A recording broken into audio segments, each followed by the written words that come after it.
Hello friends, स्वागत है आपका आपका अपने यूट्यूब चैनल नॉलेज हब सुधा में। और आज मैं आप सबके सामने लेकर के आई हूँ एनसीईआरटी साइंस का चैप्टर 6, जिसका नाम है हमारे चारों ओर के परिवर्तन।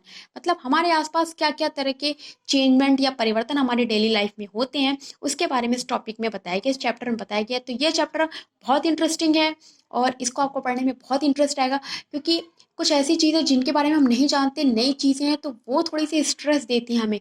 मगर कुछ ऐसी चीज़ें, कुछ ऐसे टॉपिक्स जिनके बारे में हम थोड़ा बहुत जानते हैं अपने डेली रूटीन में, जिन्हें हम प्रैक्टिकली देखते हैं, तो उन चीज़ों को पढ़ने में, उनके बारे में जानने में हमें थोड़ा सा इंटरेस्ट रहता है, क्योंकि उन चीज़ों को याद करने में, समझने में हमें अपने दिमाग पर बहुत ज़्यादा प्रेशर नहीं देना पड़ता। और जब आपको कोई टीचर उस चीज़ को समझा रहा हो, कोई कोई भी आपका शुभचिंतक आपको समझा रहा हो, तो शायद वो लैंग्वेज और ज़्यादा ईजी हो जाती है। तो शायद मुझे लगता है कि मैं आपको समझाऊंगी तो आपको वीडियो और भी इंटरेस्टिंग लगेगा और आपका ये चैप्टर और भी ज़्यादा इजी होने वाला है। तो प्लीज़ दोस्तों, इस वीडियो को एंड तक ज़रूर देखिएगा, क्योंकि ये वीडियो आपके लिए बहुत इंटरेस्टिंग और बहुत यूज़फुल होने वाला है। तो आइए चलिए टाइम वेस्ट किए बिना स्टार्ट करते हैं। Now let's get started. चलिए, सबसे पहला परिवर्तन क्या होता है, हम परिवर्तन देखते हैं। सबसे पहला हम पॉइंट है यहाँ पर, खेतों में फसलों का समयानुसार बदलना, पत्तियों का रंग बदलना, फूलों का खिलना और मुरझा जाना, नाखूनों का पड़ना और टूट जाना, हमारे शरीर का वजन बढ़ना और घटना। देखिए, ये सारी चीज़ें आप हमेशा देखते हैं अपने डेली प्रैक्टिकल, अपने जो अपनी लाइफ में आप इसको प्रैक्टिकल करते हैं। तो ये चीज़ें आपके लिए समझना बहुत टफ नहीं है कि खेतों में अगर फसलें उगती हैं तो वो अपने समय पर ही उगती हैं। ऐसा तो नहीं है कि आपने आज बोया और 10 दिन बाद आप चाहें तो कोई फसल आपकी तैयार हो जाए, ऐसा नहीं होता। वो अपने टाइम पर ही होगी, ठीक है। पत्तियों का रंग बदलना, पत्तियों का कलर चेंज होता है, पत्तियाँ ग्रो करती हैं और फिर सूरज की रोशनी के साथ खिलती हैं और सूरज की शाम होते ही मुरझा जाती हैं। तो ये भी एक प्राकृतिक परिवर्तन है। और फूलों का खिलना और मुरझा जाना, ठीक है, पत्तियों के रंग में परिवर्तन आ जाता है, पत्तियाँ सूखने के बाद फिर झड़ भी जाती हैं। फिर उसके बाद नाखूनों का पड़ना और टूटना, हमारे हाथों के जो नेल्स होते हैं वो टूटते भी हैं और अपने आप बढ़ भी जाते हैं। हमारे शरीर का जो वेट होता है उनका घटना बढ़ना, तो सब ये एक नेचुरल जो चेंजमेंट है, ये उसके बारे में यहाँ पर आपको बताया गया, ठीक है। अब आगे हम देखते हैं कुछ ऐसे चेंजमेंट, कुछ ऐसे परिवर्तन जिन्हें उत्क्रमित किया जा सकता है, यानी कि पुनः प्राप्त किया जा सकता है। मतलब कहने का कि कुछ ऐसे परिवर्तन जो होते तो हैं, मगर होने के पश्चात क्या उन्हें पुनः अपनी पूर्वावस्था में प्राप्त किया जा सकता है? क्या ऐसा संभव है? आइए आपको ऐसे कुछ एग्जांपल्स देकर के आपको इस चीज थ्योरी को क्लियर करते हैं, ठीक है। देखिए, हम गुब्बारा लेकर उसको फुलाते हैं, ठीक है। हम क्या करते हैं कि गुब्बारे को लेते हैं और उसे हम फुलाते हैं। तो हम क्या देखते हैं कि गुब्बारे का जो आकार है, जो उसका शेप है, वो बदल जाता है। अब इस गुब्बारे की हवा को निकाल देते हैं, इसको निकल जाने दें। मतलब पहले क्या किया, हमने गुब्बारे को फुलाया, फुलाने के बाद हमने देखा उसका शेप में कुछ चेंज आ गया, ठीक है। अब हम उसकी हवा को निकाल देते हैं, तो हम देखते हैं कि गुब्बारे ने पुनः अपनी प्रारंभिक अवस्था को प्राप्त कर लिया। तो हाँ, गुब्बारे को पुनः उत्क्रमित किया जा सकता है, पुनः उसे अपनी ओरिजिनल फॉर्म में, यानी कि अपनी जो उसकी पूर्व अवस्था है, प्रारंभिक अवस्था थी, उसमें प्राप्त किया जा सकता है। एक कागज का टुकड़ा लीजिए और उसे बिना काटे ही उस कागज को हवाई जहाज यानी कि खिलौने का आकार में परिवर्तित कर लेते हैं। बाद में इस आकार को सीधा करके कागज की प्रारंभिक अवस्था को प्राप्त किया जा सकता है। देखिए बच्चों, ये तो बहुत ही प्रैक्टिकल है कि छोटे बच्चे घरों में क्या करते हैं कि कागज को लेते हैं, उसे मोड़कर हवाई जहाज बना लेते हैं। खिलौना जो होता है, हवाई जहाज का शेप देकर के उससे खेलते हैं, उसे उड़ाते हैं, खेलते हैं। और अगर वो फिर से चाहें तो उसे ओपन करके फिर से कागज का आकार, जो कागज की प्रारंभिक अवस्था थी, उस अवस्था में उसे ला सकते हैं। तो इस तरह से हम कह सकते हैं कि इसे उत्क्रमित किया जा सकता है। नेक्स्ट हम देखते हैं, आटे को गूंथने के पश्चात उससे रोटी बनाई जाती है, परंतु यदि हमें रोटी का आकार पसंद नहीं आता तो हम फिर से उस आटे की रोटी को दोबारा लोई में परिवर्तित कर लेते हैं। तो ये भी एक उत्क्रमित अवस्था हो गई कि हम उसे जो है उत्क्रमित कर सकते हैं। अब देखते हैं नेक्स्ट।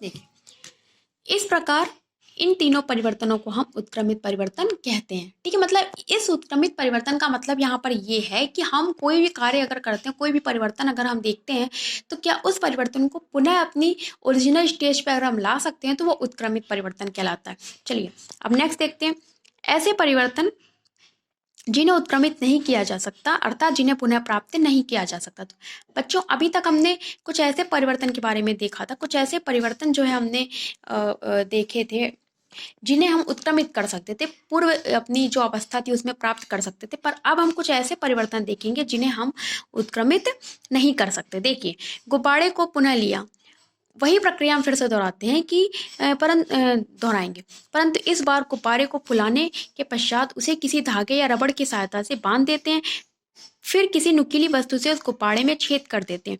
हम देखते हैं कि गुब्बारा फट जाता है, अतः अब इस स्थिति में हम गुब्बारे को पुनः उसकी प्रारंभिक अवस्था में प्राप्त नहीं कर सकते। कहने का मतलब ये है कि जो हमने पहले प्रोसेस किया था कि गुब्बारे को फुलाया, लेकिन हमने पहले और अब में फ़र्क क्या है। पहले जो हमने गुब्बारा फुलाया था, उस गुब्बारे को हमने किसी चीज़ से बांधा नहीं था, ठीक है। फुलाने के बाद उसे उसे छोड़ दिया, तो छोड़ा तो उसकी हवा उसमें से निकल गई, गुब्बारा फिर से अपनी पूर्वावस्था में आ गया।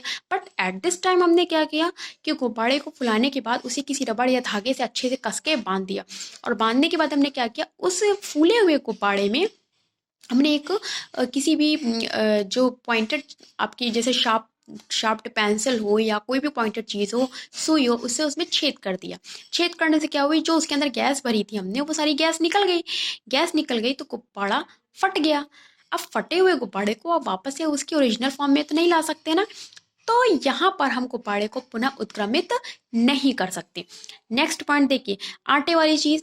आपने आटे को गूंद कर उसकी रोटी तैयार करने के पश्चात उस रोटी को यदि तवे पर सेकने के पश्चात पुनः उस रोटी को लोई में परिवर्तित करना चाहें तो यह संभव नहीं है। क्यों नहीं संभव है? पहले प्रोसेस में आपने क्या किया था कि आपने रोटी जो लोई ली थी आटे की, उसको बेलने के पश्चात, रोटी का आकार देने के पश्चात आपने पुनः उस रोटी को लोई में परिवर्तित कर दिया था। बट यहाँ पर आप क्या कर रहे हैं कि रोटी बनाने के बाद उसको आपने तवे पर डाल दिया, अब रोटी सिक गई। सिकने के बाद आप रोटी को चाहे कितना भी तोड़े मड़ोड़े कुछ भी करें, लेकिन रोटी टुकड़ों में परिवर्तित हो जाएगी, लेकिन वो वापस से आटे के रूप में नहीं आ सकती। तो ठीक है, यहाँ पर भी हम उत्क्रमित अवस्था नहीं प्राप्त की जा सकती। नेक्स्ट देखिए, कागज का वह टुकड़ा जिससे हमने पूर्व में हवाई जहाज के मतलब हवाई जहाज यानी कि खिलौने का निर्माण किया था, उस कागज को हवाई जहाज के आकार में काट लें, तो उसके पश्चात हवाई जहाज के आकार रूपी कागज से पुनः उस कागज की प्रारंभिक अवस्था को प्राप्त नहीं किया जा सकता। फ्रेंड्स देखिए, आपने हवाई जहाज बनाया था, तो उस स्टेज में आपने क्या किया था कि कागज से जब आपने हवाई जहाज बनाया था, तो उस हवाई जहाज के जो हवाई जहाज को जो आकार दिया, उसे आपने कागज को काट करके हवाई जहाज नहीं बनाया। मतलब कागज को आपने क्या करते हैं, कभी कभी जैसे हम हवाई जहाज बनाते हैं, तो हमने पेंसिल से पहले हवाई जहाज को हम कागज पे ड्रॉ कर लेते हैं, फिर उसके बाद हम, या यूँ कह लीजिए, कागज़ से पहले हवाई जहाज बना लेते हैं, फिर जो एक्स्ट्रा कागज़ आसपास रह जाता है उसको हम काट देते हैं, ठीक है।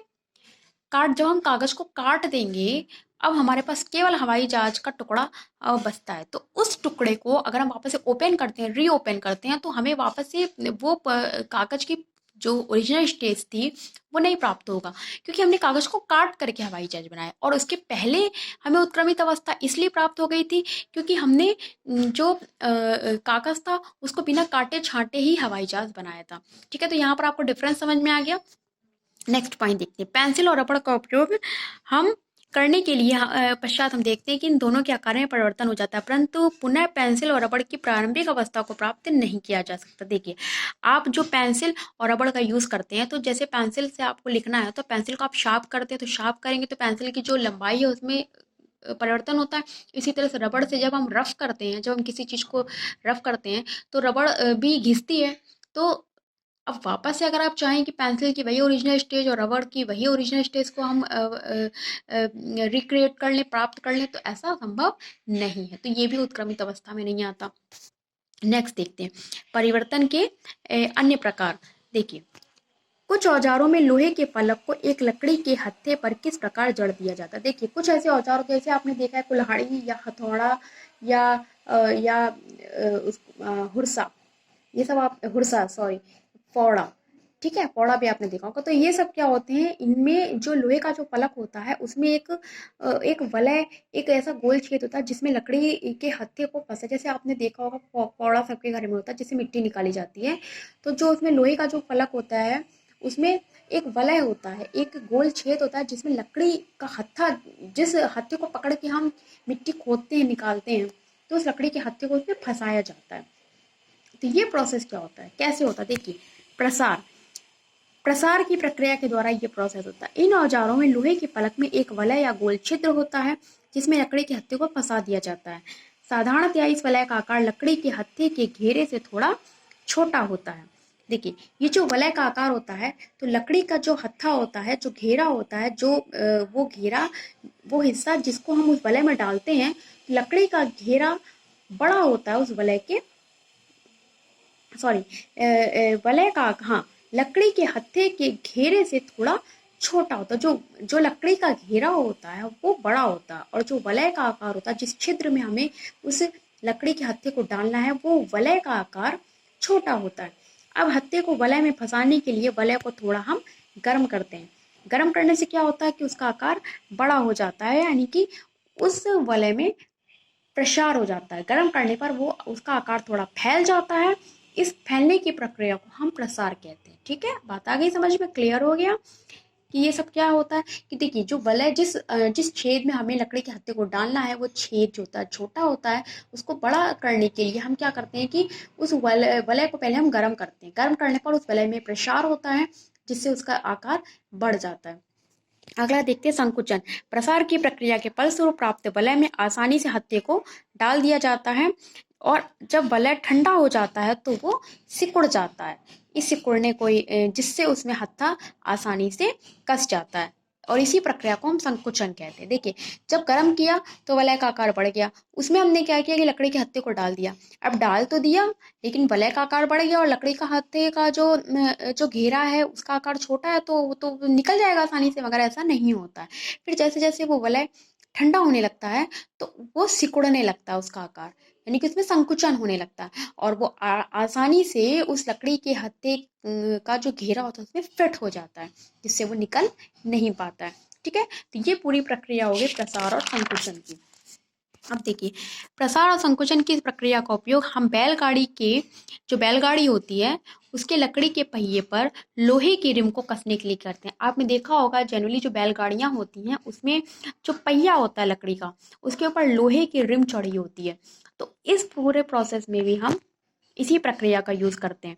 देखिए कैसे होता है, धातु के रिम को, जो रिम होती है उसको लकड़ी के पहिए के आकार से थोड़ा सा छोटा बनाते हैं। जो हमारा रिम होता है वो छोटा होता है, और लकड़ी का जो पहिया होता है वो बड़ा होता है।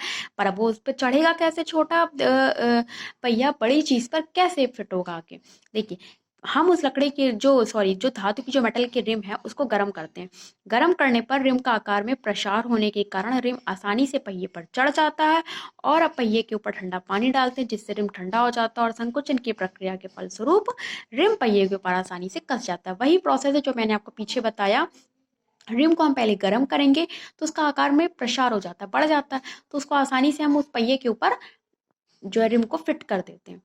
उसके पश्चात क्या होता है कि जब पहिए के ऊपर हम ठंडा पानी डालते हैं तो जो रिम होता है उसके आकार में संकुचन हो जाता है, सिकुड़ जाता है, और उस पहिए पे वो आसानी से फिट हो जाता है। ठीक है, अब अगला देखते हैं वाष्पन की प्रक्रिया से उत्क्रमित परिवर्तन। वाष्पन की प्रक्रिया के द्वारा जो उत्क्रमित परिवर्तन किस प्रकार से होता है, मतलब वाष्पन की प्रक्रिया के द्वारा हम किसी भी द्रव को उसकी पूर्व अवस्था में क्या प्राप्त कर सकते हैं, यदि हाँ तो कैसे, आइए देखते हैं। इस प्रक्रिया से दो प्रकार की वस्तुओं परिवर्तन संभव है। और भी वस्तुएं, लेकिन मैंने यहाँ पर दो वस्तुओं का आपको उदाहरण दिया है। पहला, जब हम जल को बर्तन में गर्म करते हैं तो कुछ समय पश्चात जल उबलने लगता है। उबलने के पश्चात वो वाष्प में परिवर्तित होने लगता है, और बर्तन में जल की मात्रा कम होने लगती है। भाई देखिए जब हम गर्म करेंगे तो जल धीरे धीरे वाष्प में बदलेगा, और जब वाष्प में बदलकर निकलने लगेगा तो जल, ऑब्वियसली बर्तन में जल की मात्रा तो कम होएगी। ठीक है, अब इसे वाष्पित जल को हम पुनः अगर ठंडा करें तो क्या होगा कि वाष्प अपने द्रव रूप में आ जाता है, और उसको जल अवस्था में प्राप्त कर लेते हैं। और ये पूरा प्रोसेस जो वाष्पन का, ये पूरा प्रोसेस वाष्पन और संघनन का, ये जो वाष्प का ठंडा होना है और ठंडा होकर वापस अपने द्रव अवस्था में आना, ये प्रोसेस संघनन प्रोसेस है। ठीक है, तो ये जो कंडेंसेशन का प्रोसेस है ये भी मैंने आपको इस वीडियो के पार्ट 1 में अच्छे से क्लियर किया है कि वाष्पन और संघनन क्या है। तो आप वहां से जाकर इसको पूरी अच्छे से डिटेल में क्लियर कर सकते हैं, समझ सकते हैं। आगे देखते हैं, हम सभी ने बर्फ को, अब ये तो एक पहला उदाहरण हो गया। अब दूसरा उदाहरण देखिए, हम सभी ने बर्फ को पिघलते हुए तो देखा होगा। जब बर्फ को गर्म किया जाता है तो गर्म होकर वो पिघलने लगती है और ये जल की अवस्था में आ जाती है। क्या हम पुनः इसको अपनी बर्फ अवस्था में प्राप्त कर सकते हैं? बिल्कुल। परंतु इस जल को फ्रिज में रखकर ठंडा करते हैं। अगर फ्रीजर में हम इसको डाल दें तो यह जो द्रव अवस्था में जो बर्फ है यानी कि जल के रूप में जो है ये जम जाएगी और जम करके पुनः अपनी ठोस अवस्था यानी कि बर्फ की अवस्था में प्राप्त हो जाती है। ठीक है, तो ये उत्क्रमण का प्रोसेस हो गया, यानी कि फिर से हम उस चीज को अपनी पूर्व अवस्था में प्राप्त कर लेते हैं। ठीक, अब आ जाते हैं गलन का प्रोसेस। किसी भी चीज का गलना क्या होता है? एक मोमबत्ती लेते हैं और मोमबत्ती को लेकर उसको गर्म करते हैं। गर्म करते हैं तो हम देखते हैं क्या मोमबत्ती जो है गर्म होकर पिघलने लगती है। देखिए, मोमबत्ती जब भी हम गर्म करते हैं यानी कि जलाते हैं मोमबत्ती को, तो मोमबत्ती हमारी पिघलने लगती है, मेल्ट होने लगती है धीरे धीरे। इस प्रकार की मोमबत्ती की लंबाई कम होने लगती है। भाई जब वो गलेगी तो जाहिर सी बात है उसकी लंबाई कम हो जाएगी। मोमबत्ती के इस प्रकार पिघलने की प्रक्रिया गलन की प्रक्रिया कहलाती है। ठीक है, यदि हम चाहें तो क्या मोमबत्ती की पूर्व लंबाई को पुनः प्राप्त कर सकते हैं? बिल्कुल नहीं प्राप्त कर सकते। कैसे? देखिए, पिघला हुआ मोम है उसको एकत्रित कर लीजिए एक बर्तन में और उसको पुनः गर्म करिए कि वह मोम जो कि पिघलने के पश्चात ठोस अवस्था में आ जाती है फिर से द्रव रूप में आ जाती है, अर्थात हम पिघली हुई मोम से पुनः पूर्व अवस्था में मोम को प्राप्त नहीं कर सकते। देखिए, मैं आपको समझाती हूँ कि हमने क्या किया। मोमबत्ती ली, उसकी जो पिघली हुई मोमबत्ती थी उसको लिया एक बर्तन में। तो जब मोमबत्ती पिघल जाती है तो पिघलने के पश्चात वो ठोस अवस्था में आ जाती है। ठीक है, मोम की ठोस अवस्था में आ जाती है। अब अगर हमने इसको पुनः गर्म करना स्टार्ट कर दिया तो क्या होती है कि मोमबत्ती फिर से वो मोम जो है पिघलने लगती है। ठीक है, तो पिघलने लगती है तो मोम फिर से पिघल गई, फिर से वो द्रव रूप में आ गई। इसका मतलब ये हुआ कि मोमबत्ती को पुनः अपनी पूर्वावस्था में प्राप्त नहीं किया जा सकता। ठीक है, नेक्स्ट देखते हैं कुछ उत्क्रमित प्रक्रियाएं। कुछ ऐसी प्रक्रियाएं जो जिनमें उत्क्रमण संभव है। देखिए, नमक के विलयन से नमक को वाष्पन की प्रक्रिया द्वारा प्राप्त कर सकते हैं। देखिए, जैसे कोई भी द्रव है जिसमें हमने नमक डाल दिया है, ठीक है, डाल दिया, तो फिर क्या हम वापस से उस नमक को प्राप्त कर सकते हैं? बिल्कुल प्राप्त कर सकते हैं। ठीक है, बिल्कुल प्राप्त कर सकते हैं। वाष्पन की प्रक्रिया के द्वारा हम नमक को फिर से पृथक कर सकते हैं उस द्रव में से। चीनी के विलयन से चीनी को वाष्पन की प्रक्रिया द्वारा हम आसानी से पृथक कर सकते हैं। अब ये वाष्पन की प्रक्रिया किस प्रकार होती है ये भी मैं आपको जो है इस वीडियो के पार्ट 1 में बता चुकी हूँ, तो आप वहां से देख सकते हैं। आगे देखिए, कुछ ऐसी प्रक्रियाएं सॉरी